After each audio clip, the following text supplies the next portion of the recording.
பெத்தது நான் தானே, உன்னை படிக்க வச்சது நான் தானே, உனக்கு சோறு போட்டேன்ல, உனக்கு துணிமணி எடுத்து கொடுத்தேன்லப்பா, இல்ல ரோட்ல விட்டனா?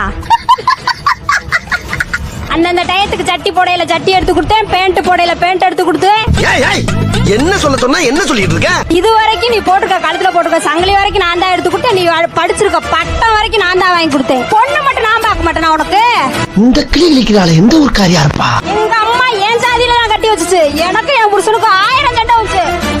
மண்டைய உடைச்சு விட்டாரு, கைய உடைச்சு விட்டாரு, கால அடிபட்டுச்சு, எல்லாமே நடந்துச்சு.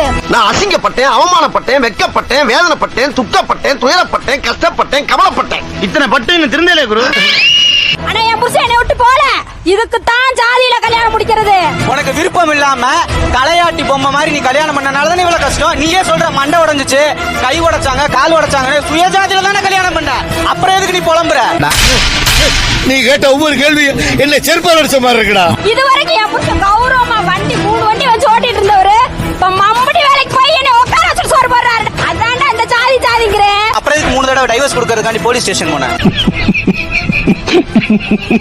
இருந்த வண்டி வாகனம் எல்லாத்தையும் வித்து பிச்சைக்காரனோட மோசமா நின்னோம். படிக்கிறது காசு இல்லாம கடை வாங்கி நின்னோம். எங்க உன் ஜாதி ஹெல்ப் பண்ணுச்சு? எங்க உன் ஜாதி நம்மளை தூக்கி நிறுத்துச்சு?